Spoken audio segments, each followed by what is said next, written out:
First of all, thank you very much to Chazaq. That's Chazaq. This is Chazaq for bringing me in. Thank you. I spoke last week, and I'm speaking tomorrow as well on behalf of Chazaq. So thank you very much.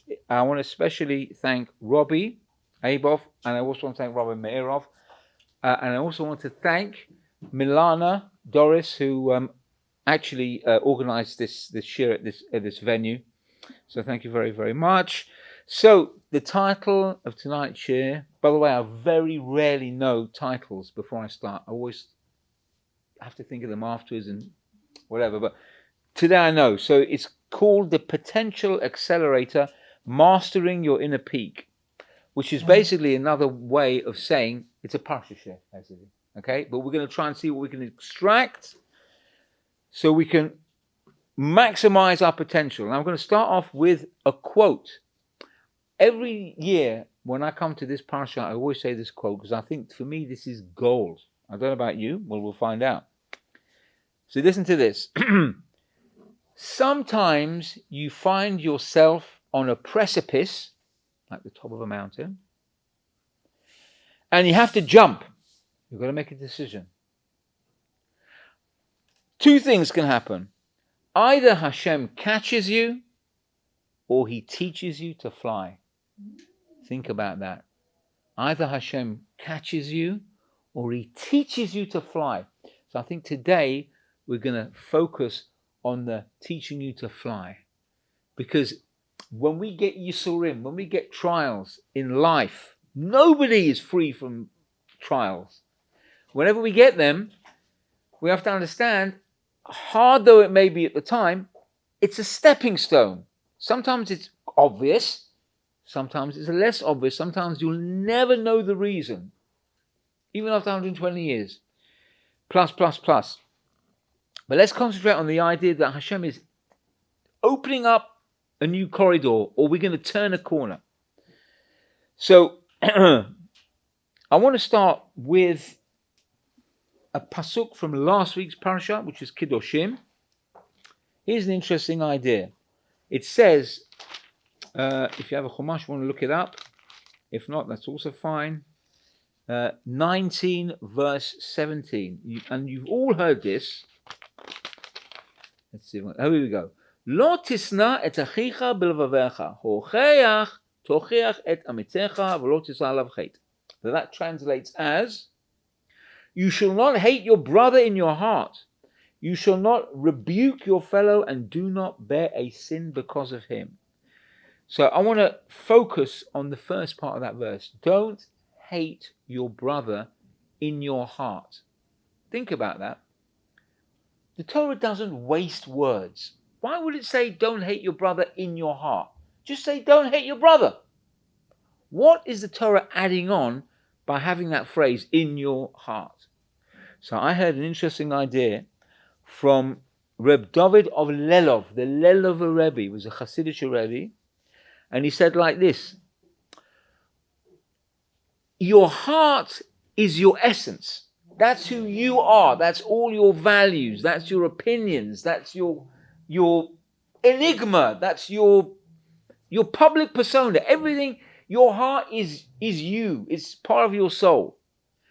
Don't hate your brother in your heart means, according to this opinion, don't hate your brother because he's got a different heart than you have.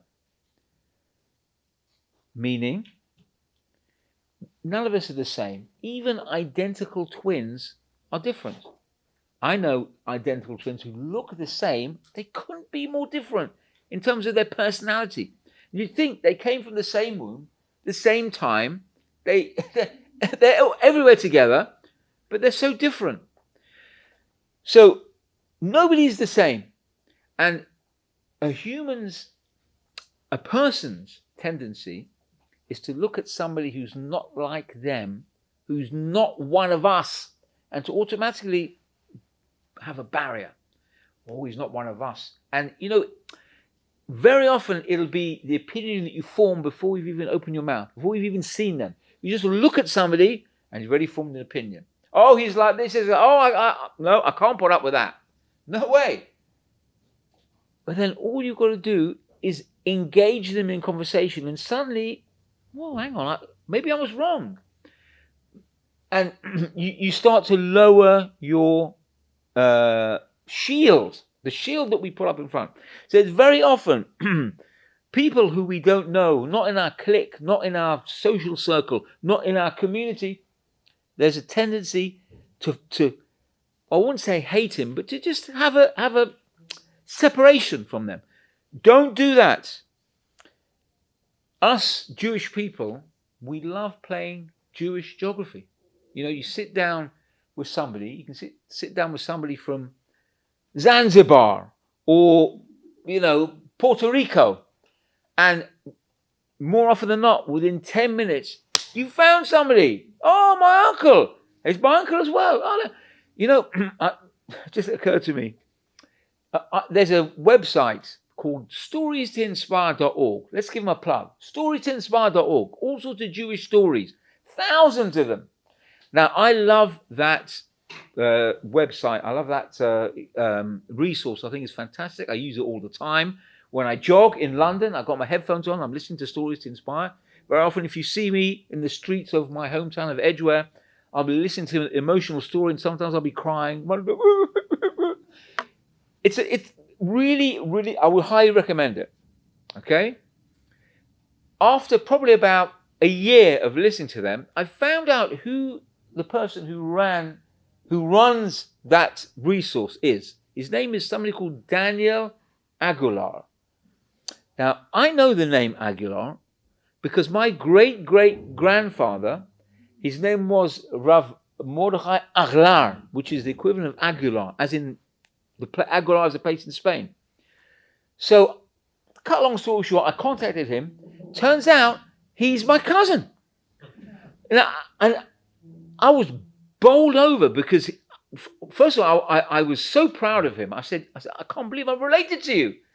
Like I was rubbing shoulders with the guy.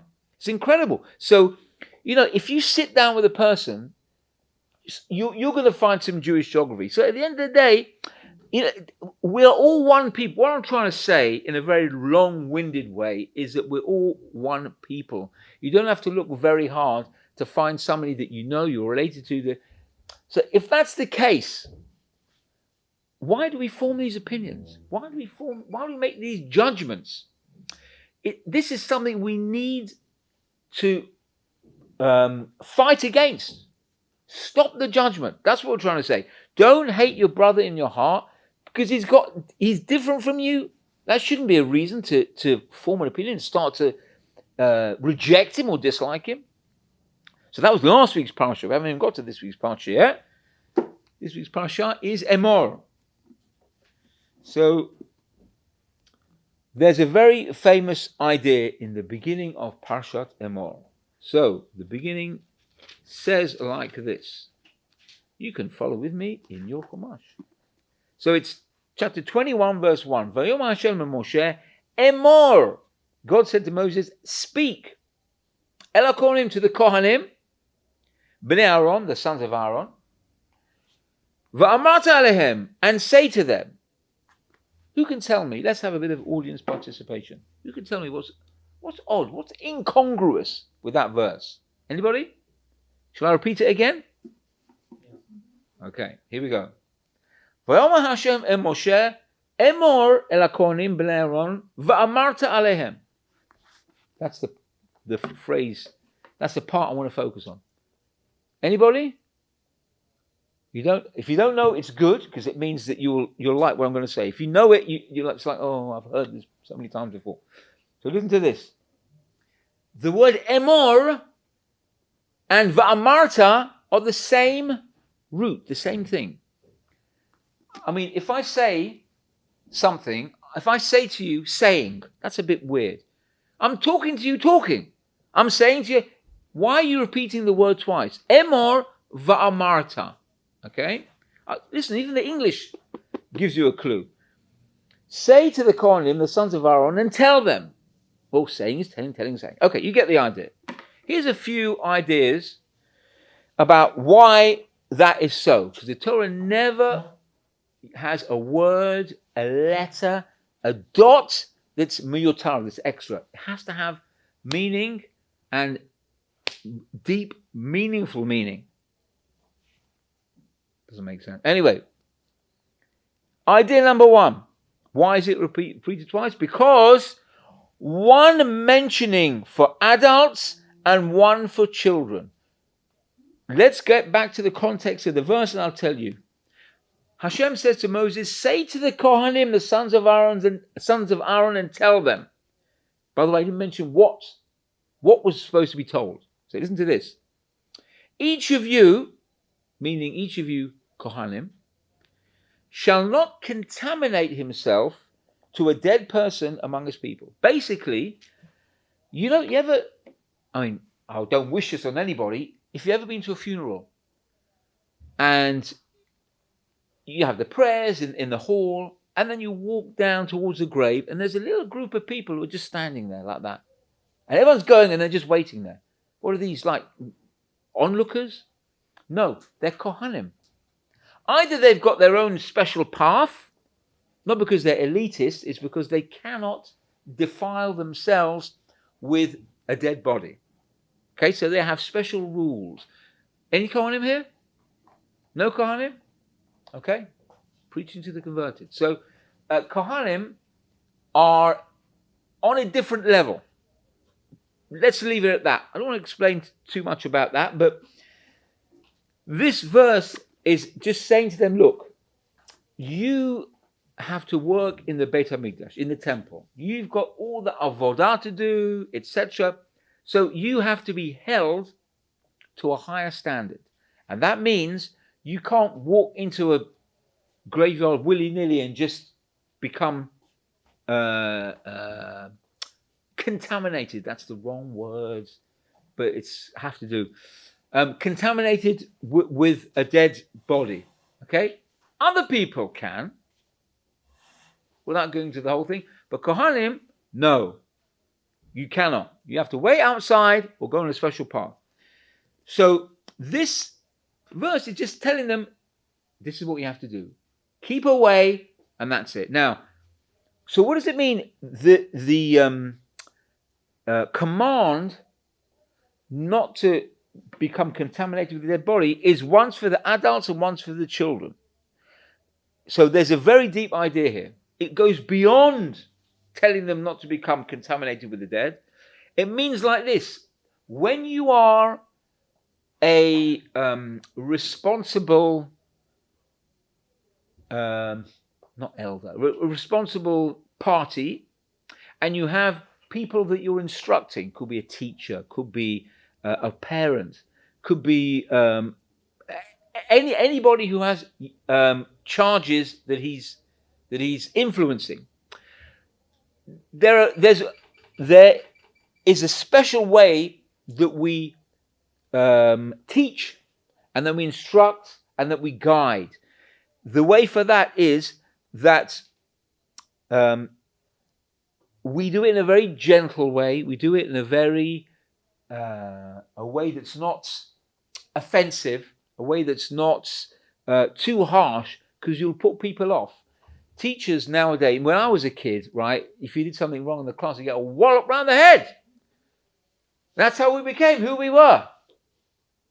You know, with all mental issues. But seriously speaking, nowadays, they realize that these methods that they used 30, 40 years ago don't work. Okay? There's a way to be gentle, to be subtle, to be inoffensive, etc., etc., etc. So, one mention of the word emor is for the adults who are the influencers. Okay, the adults are either teachers, the rabbis, etc. And so the second mention is for the children. Now the children are getting their instruction secondhand. So again, this is the process. You've got God speaking to Moses. Okay, God is instructing the chief instructor. Moses to the Kohanim, and the Kohanim to the young Kohanim. Okay? Now, the young Kohanim are too tender It's too raw for them to be instructed directly by Moses. That's just not going to work. There has to be a middle party. Okay? So ideally, how do children learn? Do they learn from the real hardcore, like Moses instructing?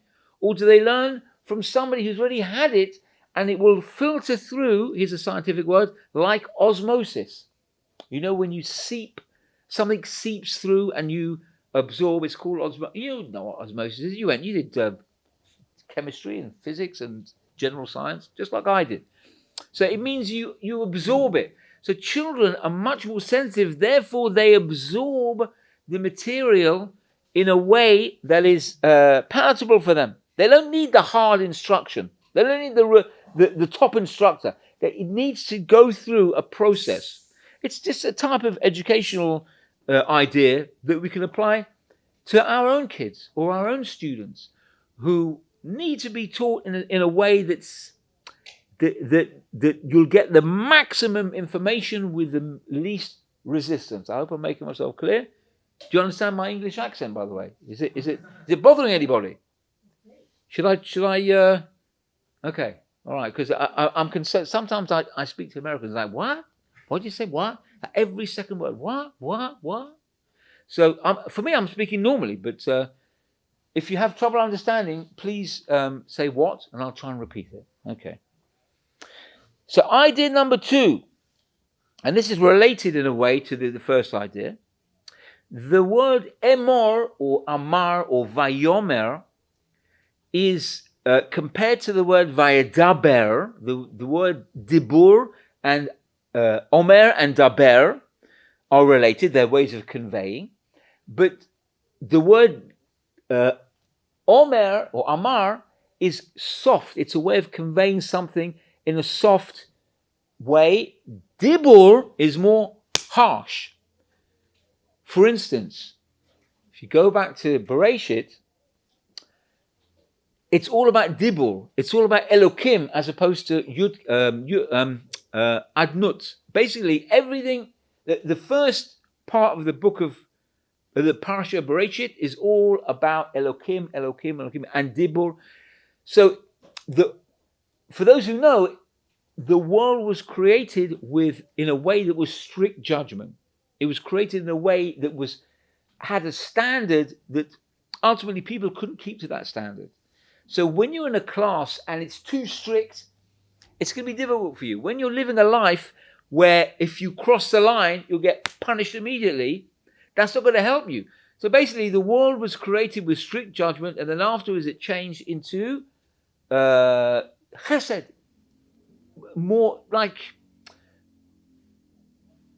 more of what we can take. So mankind cannot take thunderbolts every time you reach for the cheeseburger. That's not going to work. You have to have free choice, etc. So basically what I'm trying to say is the difference between Omer and Daber is soft and harsh. Be soft in your approach.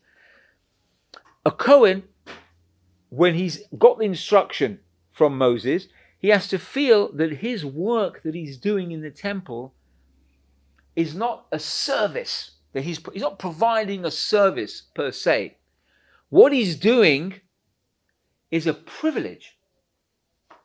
Now, Kohan, it's easy for a Kohen to let what he's doing, because he's doing an incredible service at the end of the day. It's easy for him to feel that, a sense of empowerment, put it that way, a sense of, I wouldn't say ga'ava, but you can feel, listen, I'm in the temple every day. Not everyone's in the temple every day.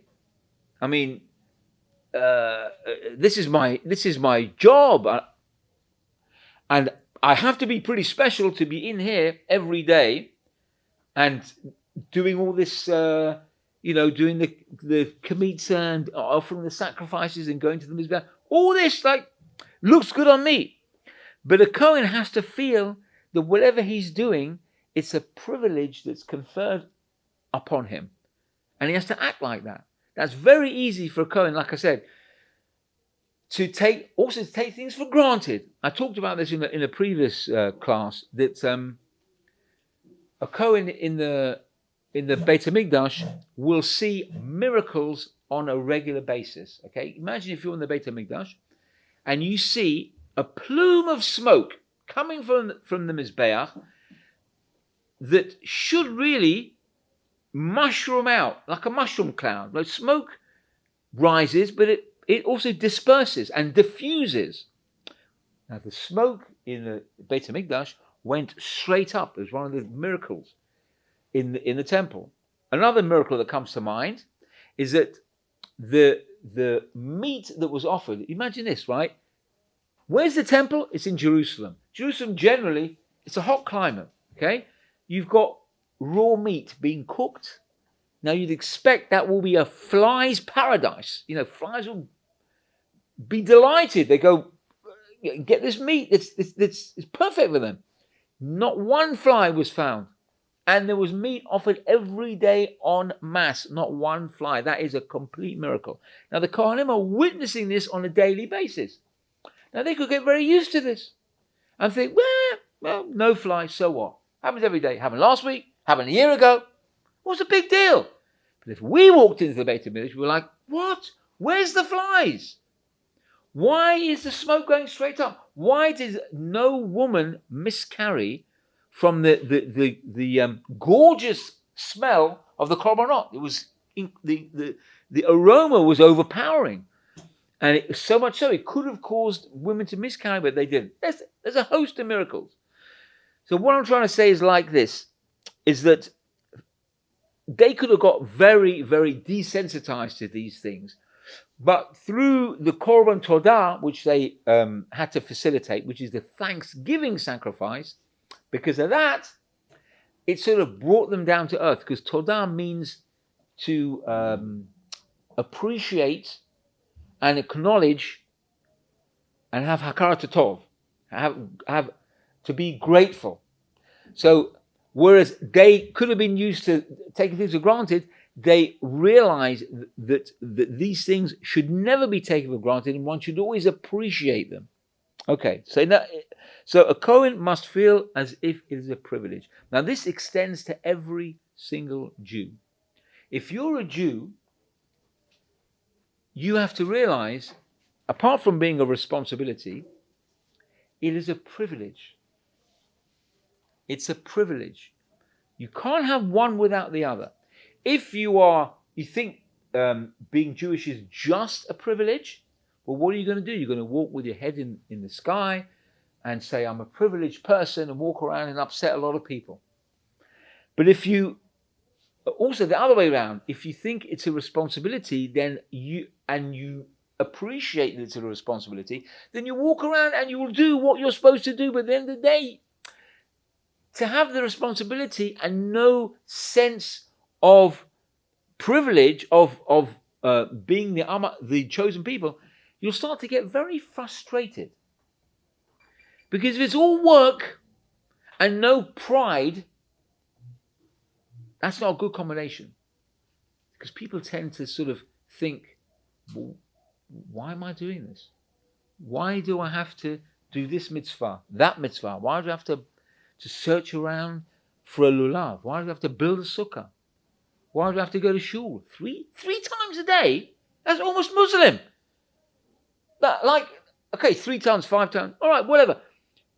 It starts to get to you. And you start thinking, well, what's the point? So the responsibility has to be coupled with the privilege. Privilege meaning pride in being a Jew, not feeling like a nebish, like a nobody, like a hazit, but feeling these two things together is what comprises a Jew's job in this world. Privilege, that's pride, and responsibility, getting on with the job at hand. That's really what it is. So that's every Jew has to feel like that. Third idea. This is from the Zohar. Zohar Kadosh says, the Zohar asks a question. And nobody picked up on this. And truth is, I didn't pick up on it until I saw this Zohar. So you're in good company, don't worry. So it says, Emor el kohanim, speak to the kohanim. Kohanim is plural. Emor is plural. The second phrase, va'amarta, is singular. So who are you talking to? You're talking to this big group of people or just one? What's going on here? And you're changing the tense in the same verse. It sounds weird. Here's the answer from the Zohar. The first part is actually talking to the Kohanim, and we're giving them the instruction not to become Tameh. But the second part, says the Zohar, is what applies to every single Jew. Kohen, Levi, Yisrael, men, women, children, everybody. What is that? Be careful of your neshama. Don't be matameh. Don't sully your neshama. So again, the first mention is the practical approach. Hey, Kohanim, be careful. Don't stumble into graveyards. Don't walk into the mortuary and start opening up the drawers. You can't do that. But hey, what about all the other Jews? All of you got to be very careful. Because whereas that's a practical thing for the Kohanim, what it means to each one of us is be careful. You know, you were given this neshama. You were brought into this world for a reason. To maximize your potential. There we go. I've related it to the title. Maximize your potential. Get on with your job at hand. But don't make a mess on the way. Be careful of this holy neshama that you were given.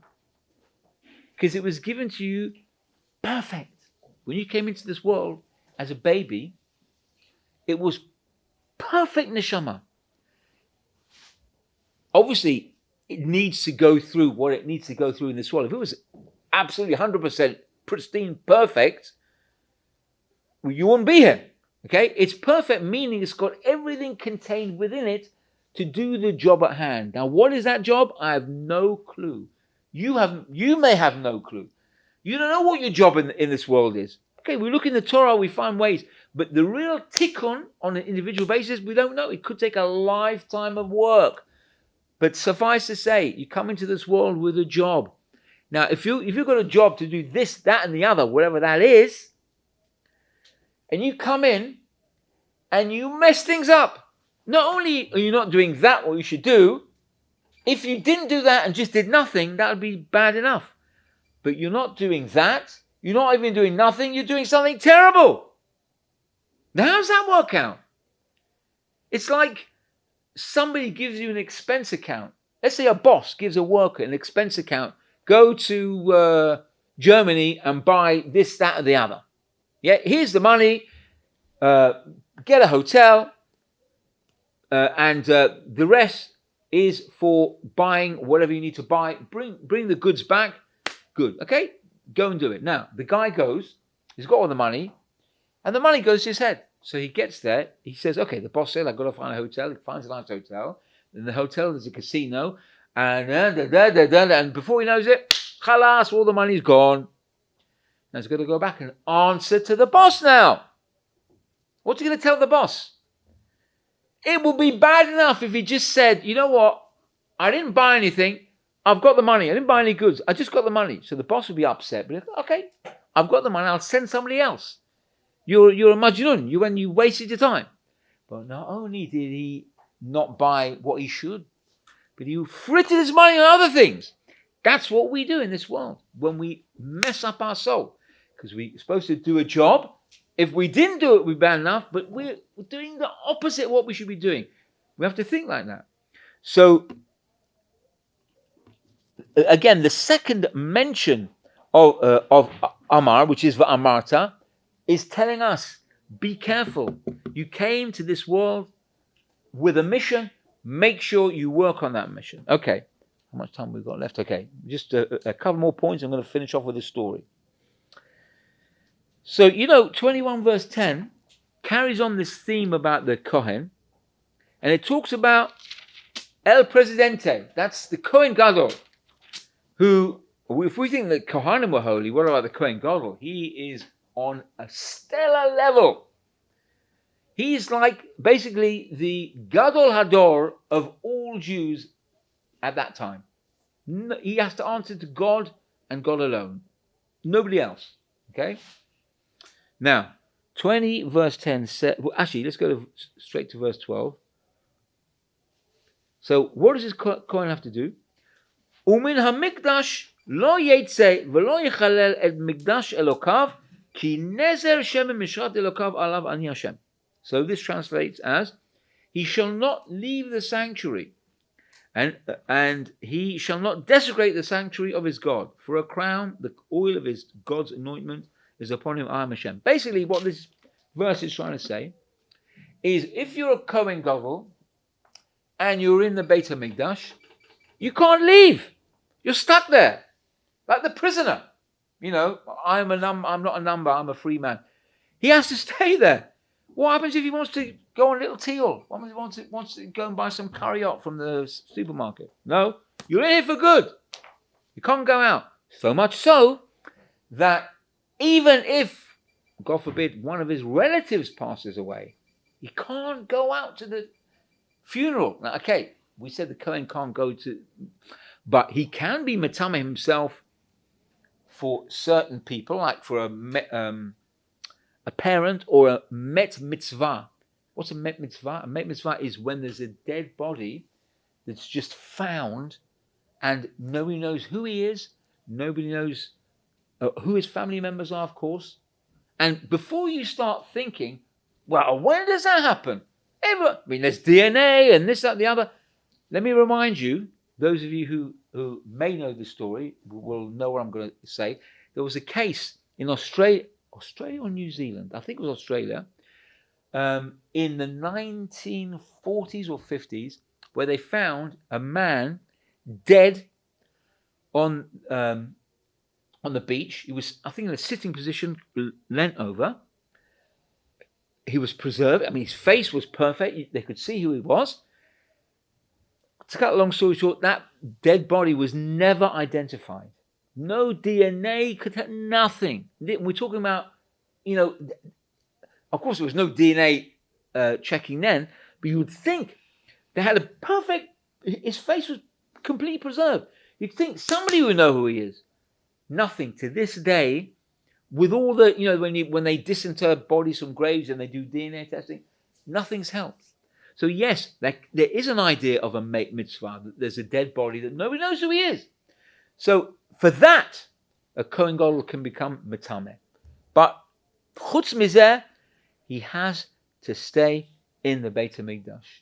Why? Quite simply, because more is expected from him. He is the top of the top. He can't just leave and go here and there. He has a job, he has a responsibility. He can't just relinquish his responsibility and go and do what he wants. No, you have a job, we expect such and such from you without any deviation. Now, I don't know if you've heard of this phrase, Mamlechet Kohanim V'Goy Gadol. What does that mean? And let me see if I can remember the fancy Art Scroll translation. A nation of priests and a holy a holy nation. And a holy nation. Yeah, Goy Kadosh, holy nation. What does that even mean? Who's it referring to? Kohanim? No. You know what it means? It's talking about me and you and you and you. Everybody. We are a nation of priests, whereas the priests are the priests of the Jewish people are the priests of the world. What does that mean? Talk me through it. I don't feel like a Kohen. I've been to plenty of graveyards. I've done things that Kohanim would rip their hair out. What does it mean? It means that when it comes to the rest of the world, we have to be the Kohen on the cherry on the cake. Now you could turn around and say, I don't feel like it's racist, it's elitist. Hang on, this is not my words, this is God's words. When you see in the Torah it says the Jews are the Am HaNivchar, people get very upset. How can you say you're the chosen? Jews will tell you. How can you say we're the chosen nation? Well, I never said it. I repeated it, but I didn't say it. Who said it? Borei Olam. It's in the Torah. Okay? So if anyone ever tells you, how can you say you're the chosen nation? They're arguing with God. Okay? Make that very clear to them. And I'm trying to make it clear to you as well, so in case you encounter somebody. So, like it or not, some people just don't want the responsibility, but we are the chosen nation. But that, again, it comes back to that whole thing of privilege and responsibility. So, if more is expected of the Kohen Gadol in the Beit HaMikdash, then more is expected of us. You can't be like Yena. You can't be like your Gentile neighbor. No, more is expected of you.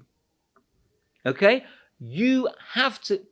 Listen, I'm not saying turn your nose up at every Gentile. Of course I'm not saying that. I don't want to be misunderstood here. Yeah? In fact, one of the greatest things a Jew can do is to have good relations with the Gentiles. Right? If you cause a Kiddush Hashem, Matov U'Manaim, that's brilliant. Brilliant! Keep doing that. But understand, you're different. A monkey is not a lion. A chicken is not a dove, okay? There's nothing you can... Now, nowadays they'll tell you, I identify as a chicken, I identify... Okay, I'm not talking about that. I'm just talking about normal. I'm talking about you are... This is what you are, and this is what you are.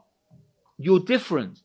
But like the title of the book by Rabbi Dr. Lord Jonathan Sachs, who some of you may have heard of, he was the chief rabbi of the UK, still very much admired, very much appreciated and respected by Jews all over the UK.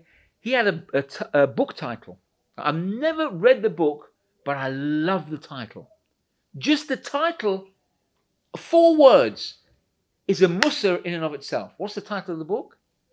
The Dignity of Difference. You can be different from Yena. You can be completely different, but it doesn't mean you have to treat them with any less dignity. You can be different from the Jew next door to you, but does it mean there's got to be a separation?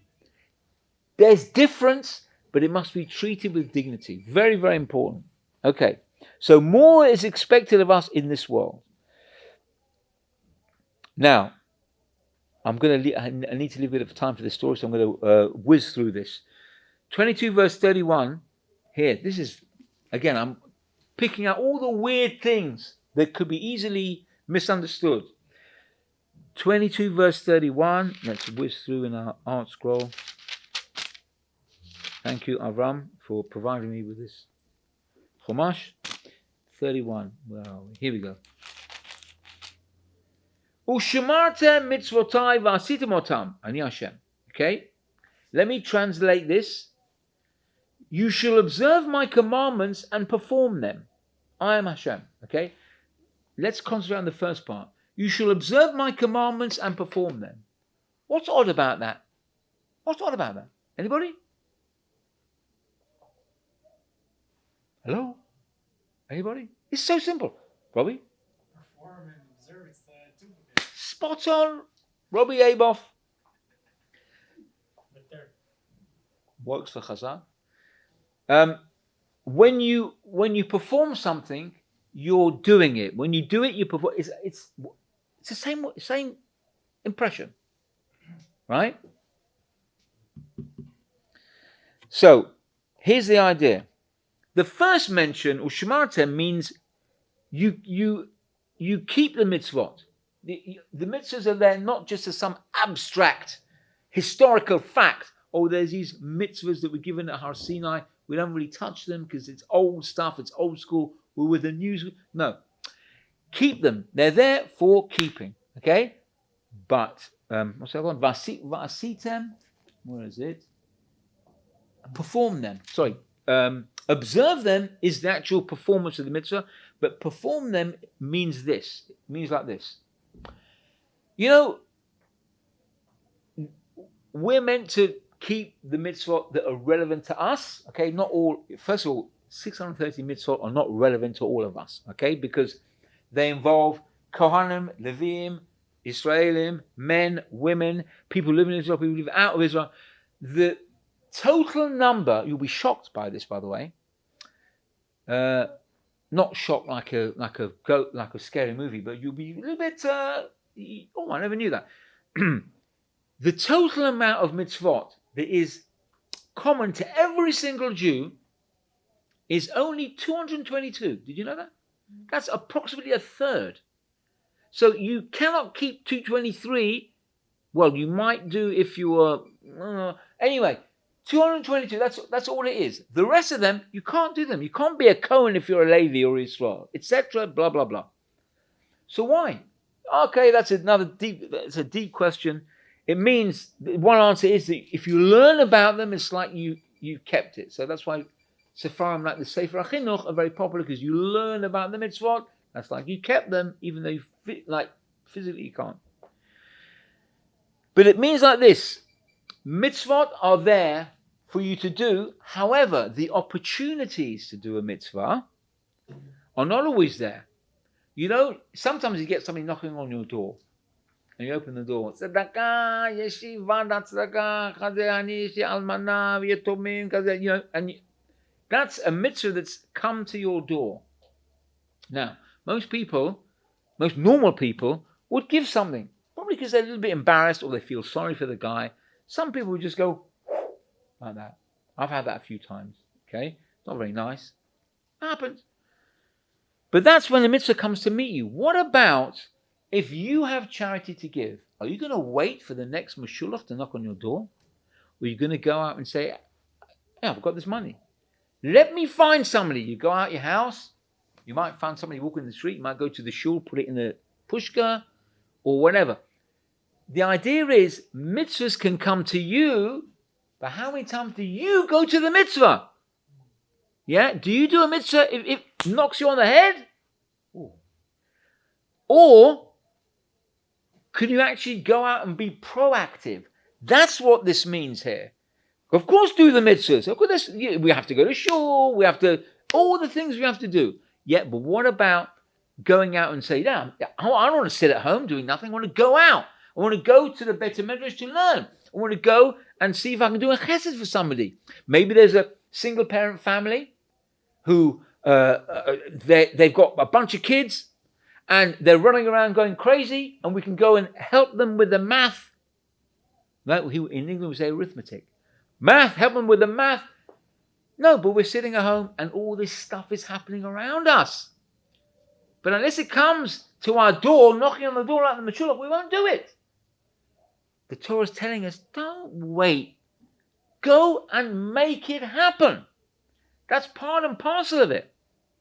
And you know, if we all went out and made it happen, if we all went to hospital to visit the sick, if we all went and taught the single parent kids for a single parent family, if we all did that, the world would be a completely different place. That's part of a person's innate potential. Don't just do what you have to do. Do what you should do. And you should do means go out and find things. Create things. If there's something there, create it. You think the Chofetz Chaim didn't create? Chofetz Chaim created.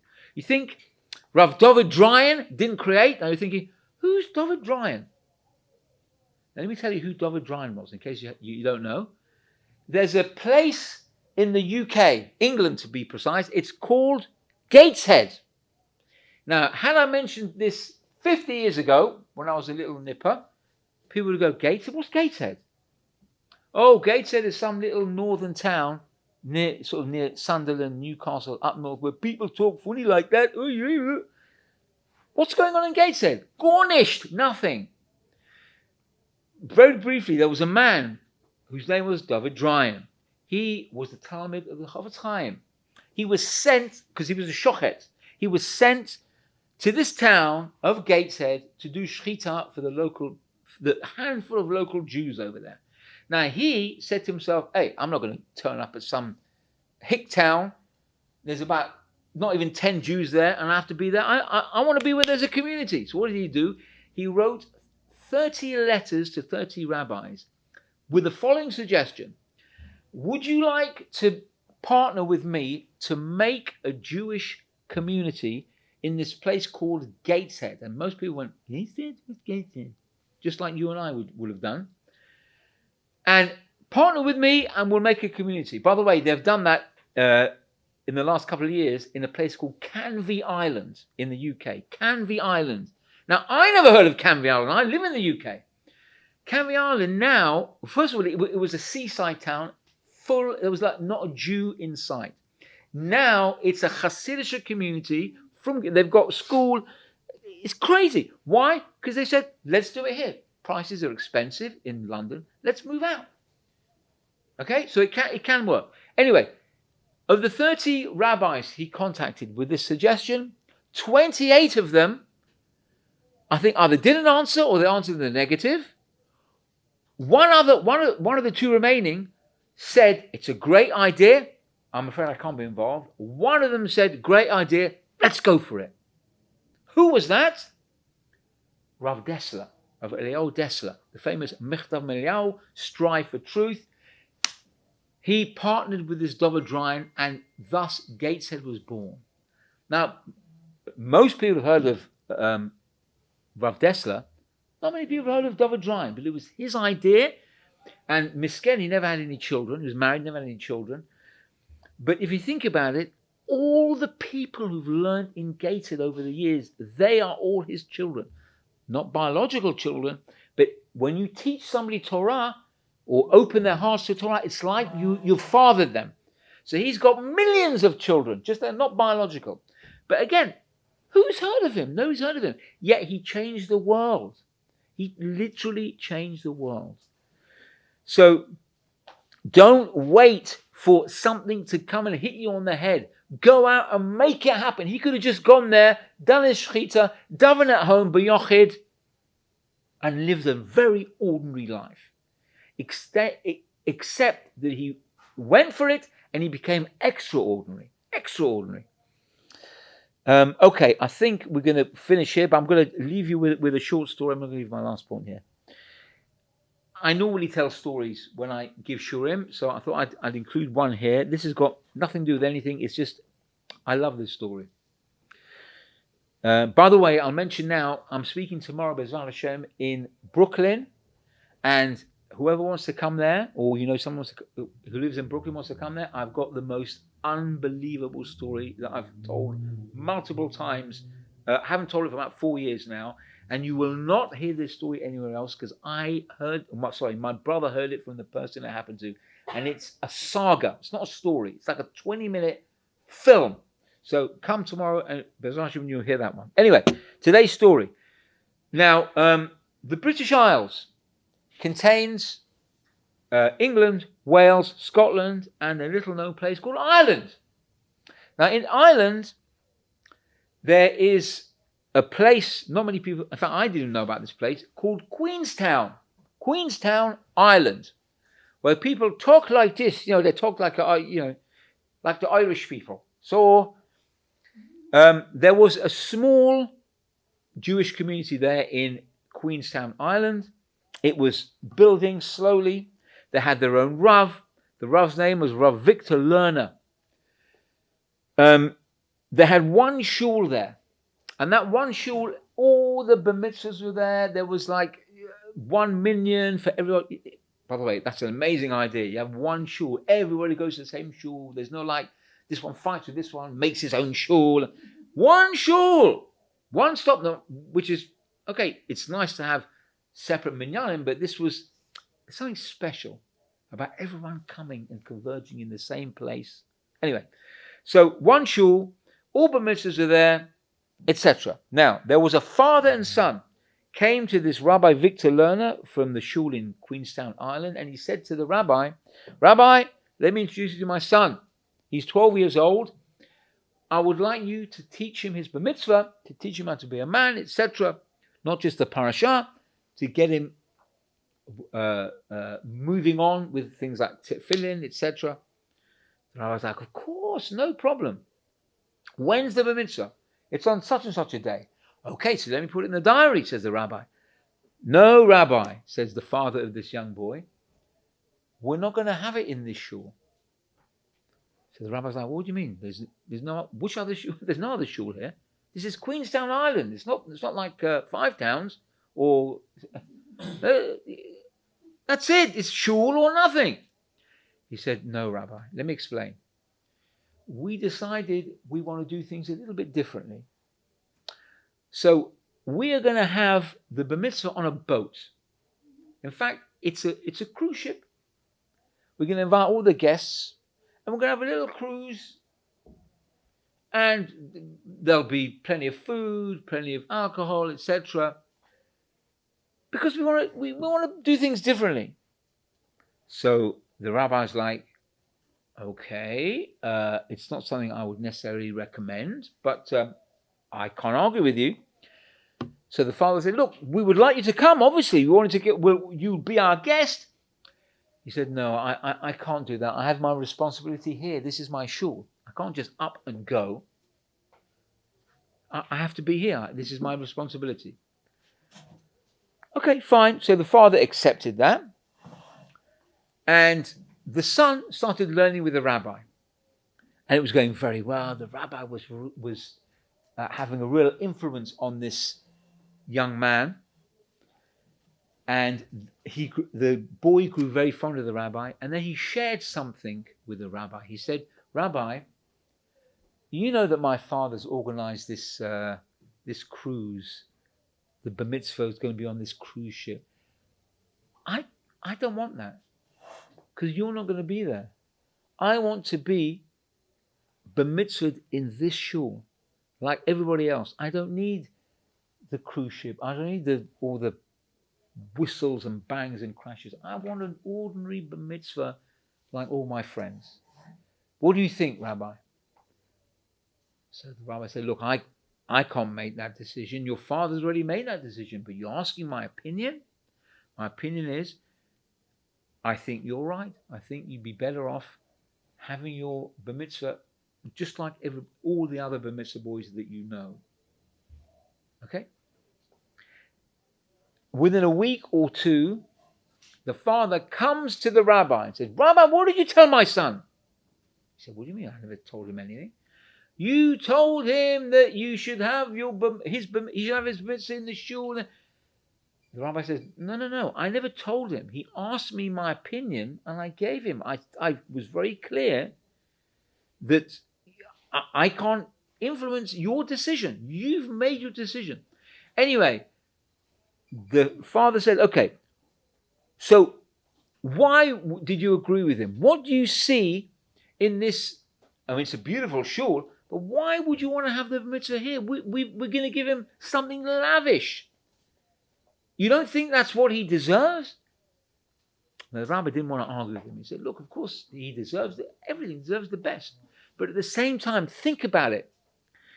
If he has his bar mitzvah on this cruise ship, then what's the next bar mitzvah boy going to do? He's going to say, well, I can't compete with that, so I'm going to try something else. And the next one will try something else. And suddenly a competition will begin. And everyone will have this one-upmanship. And it will all go out of control. By the way, parenthetically, there was a great rabbi called the Noda B'Yehuda. He wrote a book called Noda B'Yehuda. So he in this sefer, in the Hakdama of one of the volumes there, he gives the exact template of what a bar mitzvah should look like. Even down to the menu. The menu should be this, that, the other. It should be restricted to this amount of guests, etc. Why did he do that? Because he didn't want things to get out of control. So this is a real thing, and we know this. We know that the bar mitzvahs can go out of control. And people can be forced to spend money that they don't have in order to make something that they don't want to do, because they just don't want to feel embarrassed. Okay? Anyway, this is what the rabbi said. The rabbi said, how would the other boys feel if this would happen? It would cause mayhem. That's my opinion. You ask me, I'll give you my opinion. Fine. So the father, now he's heard it from his son, now he's heard it from the rabbi, and he says, okay, you know what? At the end of the day, it's all about my son. It's his day. We're going to do this for him. I know I've bought the tickets. I'm going to give them back. I don't care. We're going to have a simple bar mitzvah. And that's what happened. They had a simple mitzvah for the boy. in Queenstown Island. No cruise ship, nothing. That just never happened. Meanwhile, the boy decided he wanted to see the cruise ship. It was a very interesting idea, although he didn't want to do it for the reasons I described. He wanted to see the ship, and it had come and docked in the port in Ireland. So he went there to see it, and it was a beautiful ship. But he was happy he didn't do it, because the name of that cruise ship was the Titanic. True story. Now, what do we learn from this story? We learn, there's many lessons you can learn. Number one is, the bar mitzvah is about the boy, okay? Unless he's asking for something which is way out of control. If he wants to keep it simple, let him keep it simple. Sometimes we have bar mitzvahs not for the boy, but for the parents or for the friends. The boy is almost secondary.